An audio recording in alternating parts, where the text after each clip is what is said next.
Ia melihat mereka yang lain, yang tak terhitung banyaknya, yang tidak berani menolaknya secara terang-terangan, melainkan lewat dengan pandangan jijik melihat luka-luka gerejanya, seperti orang Lewi lewat begitu saja melihat orang malang yang jatuh ke tangan perampok. Bagaikan anak-anak yang pengecut dan tak beriman, yang meninggalkan ibu mereka di tengah malam buta, saat melihat para pencuri dan perampok masuk karena kelalaian atau kejahatan mereka. Mereka melarikan diri dari mempelainya yang terluka. Ia melihat mereka ini semua, terkadang terpisah dari pohon anggur sejati, dan beristirahat di antara pohon buah-buahan liar, terkadang bagaikan domba yang tersesat, yang ditinggalkan dalam belas kasihan serigala-serigala, dihantar oleh orang-orang upahan yang jahat ke padang-padang tandus, dan menolak masuk ke dalam kawanan gembala yang baik, yang memberikan nyawanya bagi domba-dombanya. Mereka mengembara tanpa tempat tinggal di padang, di tengah sapuan pasir yang diterbangkan angin. Mereka dengan keras kepala memutuskan untuk tidak melihat kotanya yang ada di puncak gunung, yang tak tersembunyi, rumah mempelainya, gerejanya yang dibangun di atas batu karang, dan kepada siapa ia telah berjanji untuk tinggal hingga akhir zaman. Mereka membangun tempat tinggal yang goyah di atas pasir, di mana mereka terus-menerus harus merobohkan dan membangunnya kembali. Di dalam tempat tinggal mereka tak ada baik altar maupun kurban. Terdapat penjuru angin pada atap-atap rumah mereka, dan ajaran-ajaran mereka berubah-ubah seturut arah angin. Sebagai akibatnya mereka saling bertentangan satu dengan yang lainnya untuk selamanya. Mereka tak pernah dapat sampai pada pemahaman sejati, dan untuk selamanya goyah. Acap kali mereka merobohkan tempat tinggal mereka sendiri dan melemparkan bagian-bagiannya ke arah batu penjuru gereja, yang senantiasa tetap tak tergoyahkan. Hanya ada kegelapan dalam tempat-tempat kediaman mereka. Banyak di antara mereka, bukannya mengayunkan langkah menuju lilin yang ditempatkan di atas kandela di rumah mempelai Kristus, malahan mereka mengembara dengan mata tertutup di taman-taman gereja. Mereka menyambung hidup hanya dengan menghirup harum-haruman yang dihembuskan darinya jauh dan dekat. Mereka mengedangkan tangan-tangan mereka kepada berhala-berhala bayangan. Mereka mengikuti bintang-bintang yang berkelana, yang menghantar mereka ke sumur-sumur tanpa air. Bahkan ketika di tepi jurang yang dalam sekalipun, mereka menolak mendengarkan suara sang mempelai yang memanggil-manggil mereka.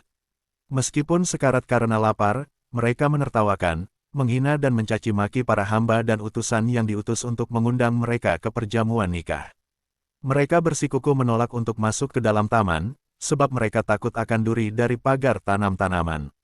Meskipun mereka tidak mempunyai baik gandum untuk memuaskan rasa lapar mereka, maupun anggur untuk memuaskan dahaga mereka, tetapi mereka sepenuhnya mabuk dengan kesombongan dan harga diri. Mereka dibutakan oleh terang mereka sendiri yang menyesatkan, bersiteguh dalam pendirian mereka bahwa gereja dari sabda yang menjadi daging sesungguhnya tak kelihatan. Yesus melihat mereka semuanya. Ia menangis atas mereka, dan rela hati menderita sengsara demi mereka semua yang tidak melihatnya dan yang tidak mau memikul salib mereka mengikutinya ke kotanya yang dibangun di atas gunung, gerejanya yang dibangun di atas batu karang, kepada siapa ia telah memberikan dirinya sendiri dalam Ekaristi Kudus, dan kepada siapa alam maut tak akan menguasainya. Aku melihat setan, yang berperan dalam penglihatan-penglihatan menyedihkan yang disaksikan oleh jiwa Yesus.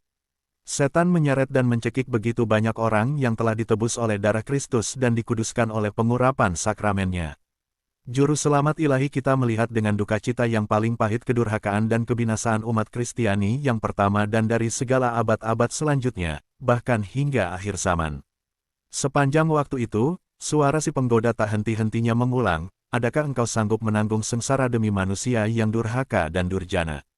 Berbagai penglihatan muncul silih berganti dengan sangat cepat, dan dengan keji merobohkan serta meremukkan jiwa Yesus, hingga kemanusiaannya yang kudus dikuasai oleh duka cita yang tak terkatakan.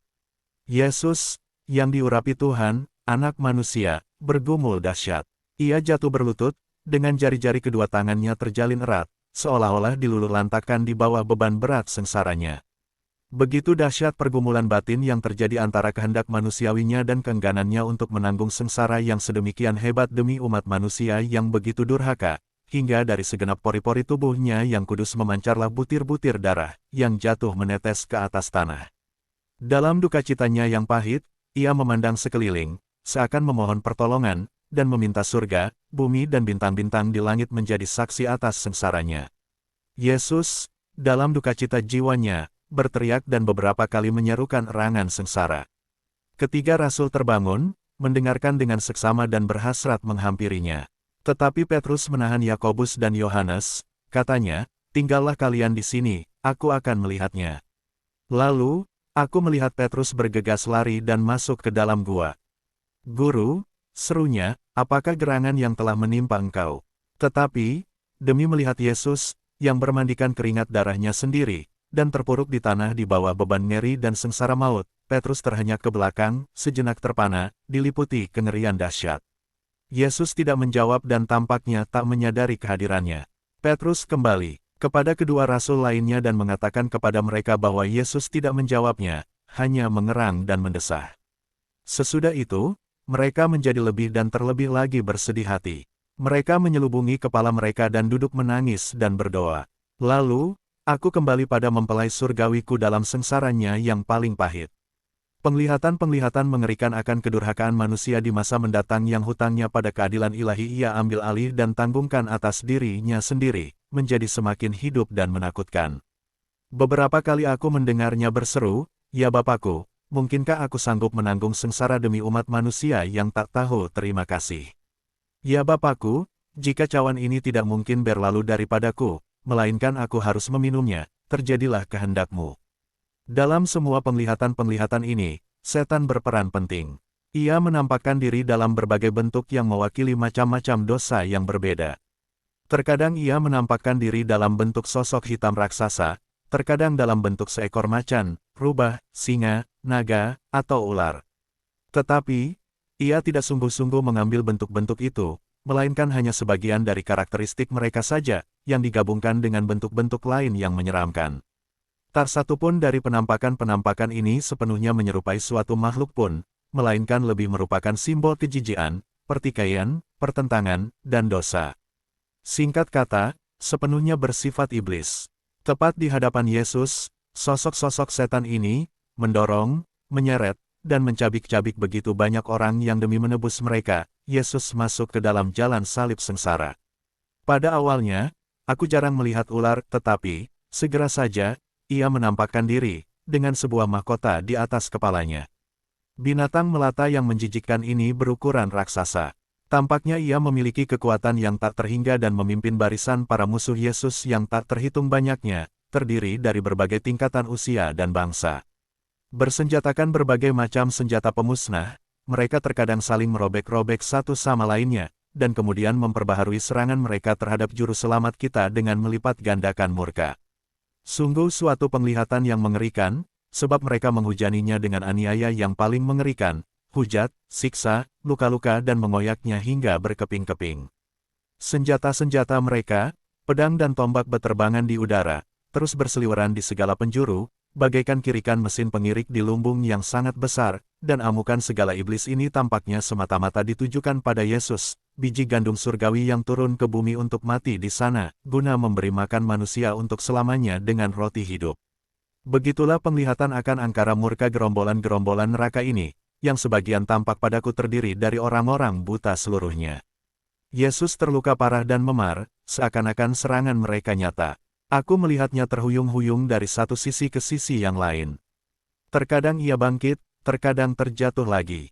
Iblis, di tengah-tengah masa yang dipimpinnya untuk melawan Yesus dengan tak kunjung henti, memukul-mukulkan ekornya ke tanah serta mencabik-cabik atau menelan semua saja yang jatuh ke tanah.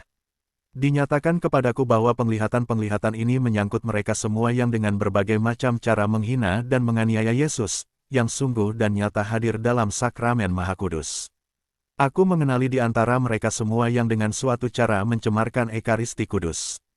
Aku melihat dengan ngeri segala aniaya yang dengan demikian ditujukan kepada Tuhan kita, baik dengan keacuhan, tidak hormat dan kelalaian terhadapnya, secara terang-terangan menghina, melecehkan, dan melakukan sakrilegi yang paling ngeri, dengan menyembah berhala-berhala duniawi, dengan kegelapan rohani dan pengetahuan sesat, atau, akhirnya, dengan dosa, ketidakpercayaan, fanatikisme, kebencian, dan penganiayaan.